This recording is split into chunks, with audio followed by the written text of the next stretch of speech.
Welcome back. Unit 1 tracked the development of new political and philosophical systems, but Enlightenment optimism about improving society also extended to the physical realm. Unit 2 covers new discoveries about the body, the invention of machines, and the rise of the Industrial Revolution. Before the Enlightenment and the scientific revolution, many did not believe in the goodness of humanity. Most believed the body was an endless source of trouble. You know from last unit's material that philosopher Thomas Hobbes and theologian John Calvin nurtured an essential pessimism about the human condition. The bubonic plague, which killed millions, did nothing to modify this view. The body seemed weak. Consequently, it made sense to pursue ascetic modes of living, sex not for pleasure but for reproduction. The religious often interrupted sleep for prayer, others fasted, and others had very little food to eat, period. But there was a competing sensibility that ultimately resulted in the scientific revolution. Humanists from the Renaissance embraced the human body as beautiful, as inherently interesting, and worthy of celebration. They had a new sense that God had created and pronounced the human body to be good. There was a revival of statues of the human body, not seen since Greek times. So out of the Renaissance came this impulse to explore the body further. And by the 17th century, scientists had begun a concerted effort to really figure out how it worked. This is how people learn how the body works. In fact, this is still how medical students learn to be a doctor. In the first week of medical school, students begin by cutting open a corpse. Dr. Tulp is the man wearing the hat. He was the son of a prosperous merchant, active in civic affairs in Amsterdam. Then he went off to the university in a different town to study medicine. And when he returned to Amsterdam, he became a respected doctor. He drove a small carriage around the city of 200,000 to go visit his patients. In 1628, Dr. Tulp was appointed to lead the Amsterdam Guild of Surgeons. He gave anatomy lessons each winter. In fact, this happened throughout Europe. These dissections were attended by prominent learned men who exchanged ideas about anatomy and the physical processes of the human body.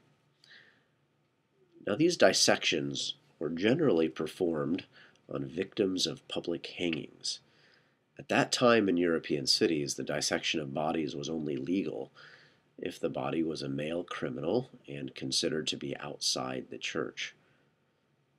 Folks simply weren't used to dissecting humans. There was something that seemed sacred about the human body. And so dissecting criminals who seemed subhuman was a way of developing clinical detachment. That is, to be unmoved or unaffected by the sight or the smell and the sounds of the human body. It was necessary to develop clinical detachment in order to make scientific progress, but it wasn't always easy. Listen to the words of one medical student as he describes what it was like to dissect a human body in class. Dissecting earthworms in biology was no preparation, he wrote. One of my fellow students was unable to sit through the introductory lecture, which was about scalpels and forceps and fat, because of the thought of dissecting these things. And the first week that we were in the dissecting room, he spent throwing up in the loo. At the end of the first week, he blew his brains out with a shotgun.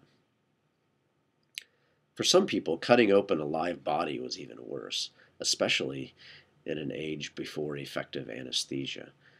Dead bodies, after all, could not scream out in agony, nor would they bleed when sliced open. So, dissection of corpses served as preparation for surgery. One French anatomist remarked that by seeing and practicing on dead bodies, we lose foolish tenderness, so that we can hear them cry without any disorder.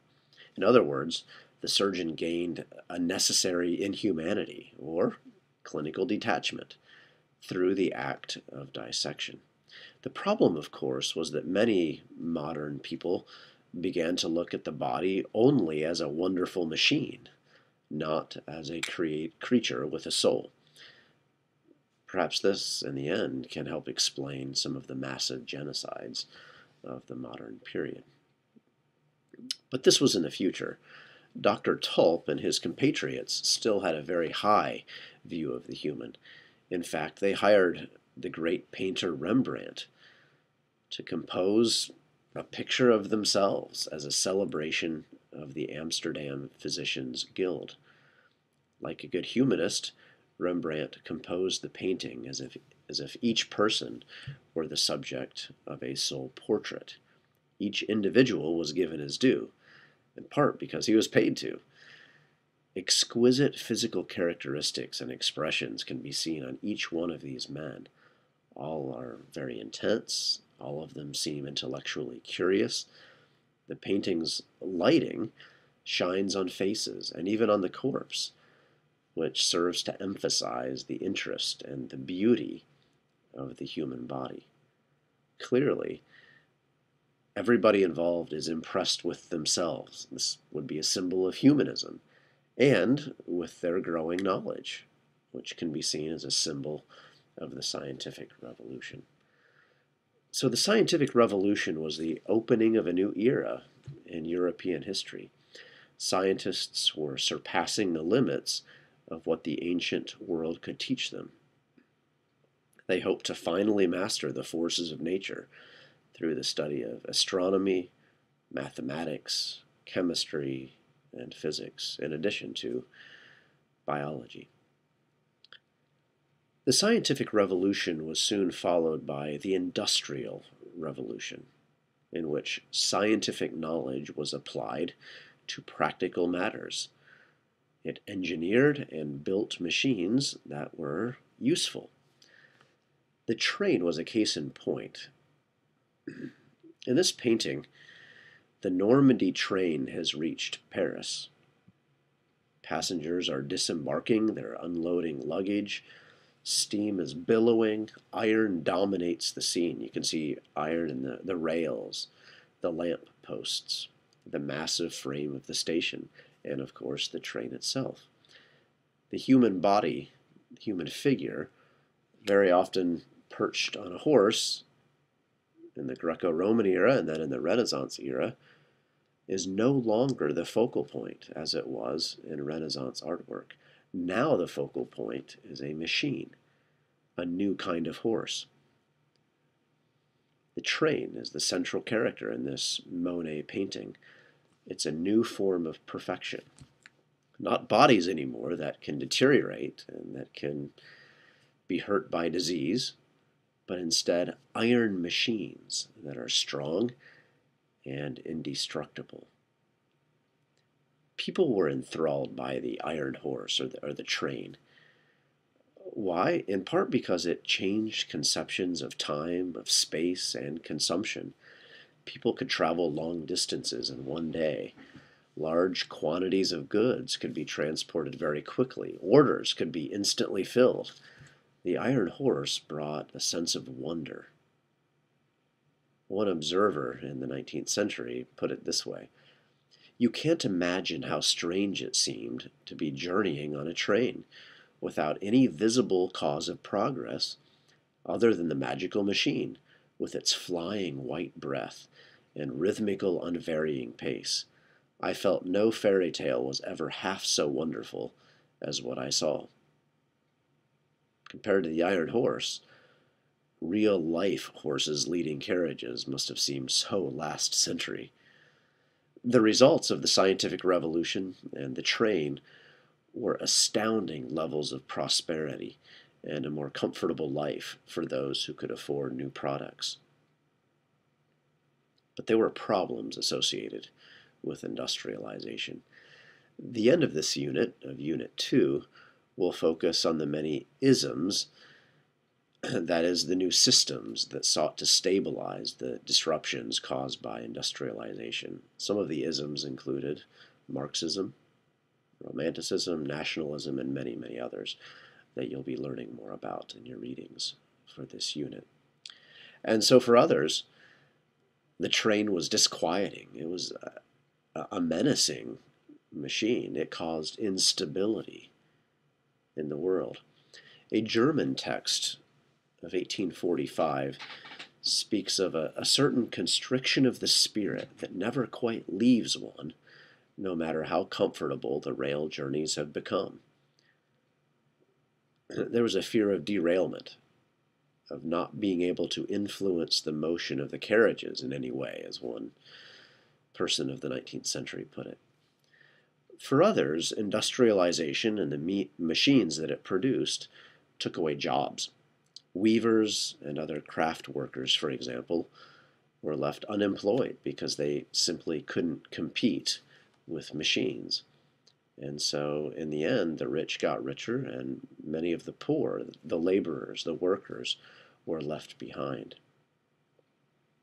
Some of them got jobs in factories running machines, but these jobs, in many cases, were monotonous and dangerous. During the Industrial Revolution, children as young as 4 were employed in production factories with dangerous, often fatal working conditions. Agile boys were employed as chimney sweeps. Other small children were employed to scramble under machinery to retrieve cotton bobbins. And children were also employed to work in coal mines, to crawl through tunnels that were too narrow and too low for adults. Many of them worked for very long hours. Some of them didn't see light for 6 days at a time because they would work such long days. They'd arrive before the sun came up and leave after the sun came down.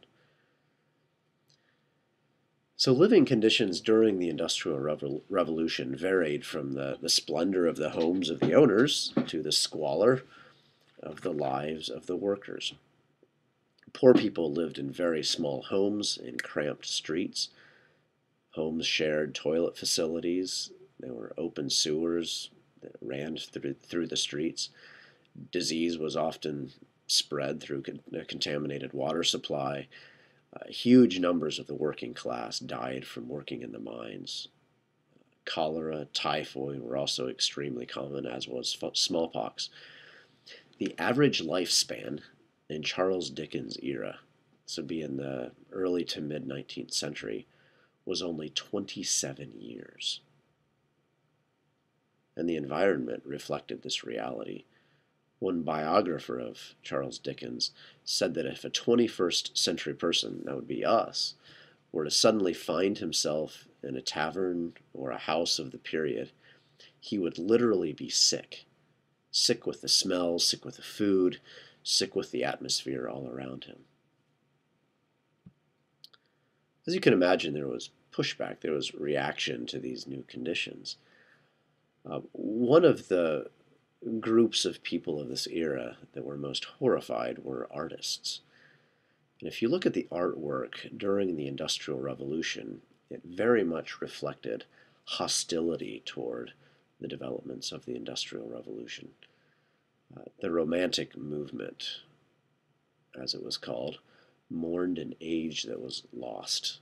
Some of the key figures that you'll be reading about and reading their own works included William Wordsworth, Samuel Taylor Coleridge, Lord Byron, Mary Shelley. These are poets and artists that stress the importance of nature in art and in language, especially in contrast to the monstrous machines and factories of industrialization. William Blake was a poet, and he moved from a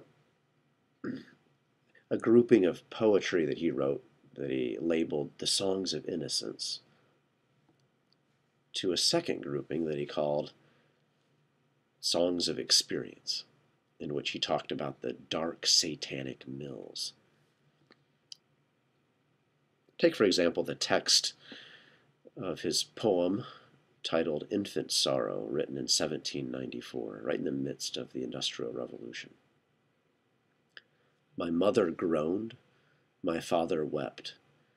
Into the dangerous world I leapt, helpless, naked, piping loud, like a fiend, hid in a cloud, struggling in my father's hands, striving against my swaddling bands.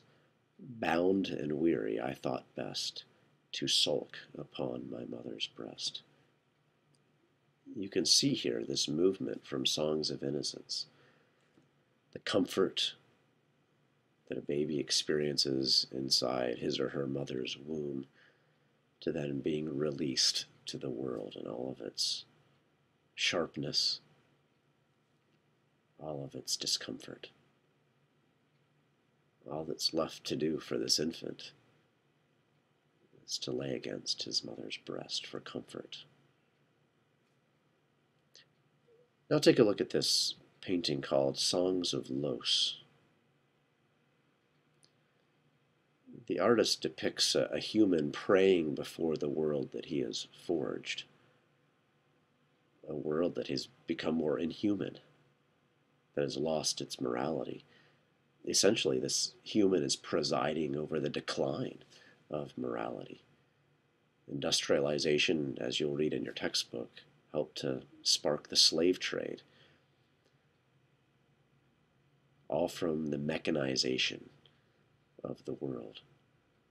Industrialism had killed the old moralities of nature and family and of faith, and now humans are worshiping a set of new gods. The god of Mammon, who you might know as the biblical demon of greed and injustice, or the old Babylonian god that you find in the Old Testament of Moloch, the god of child sacrifice.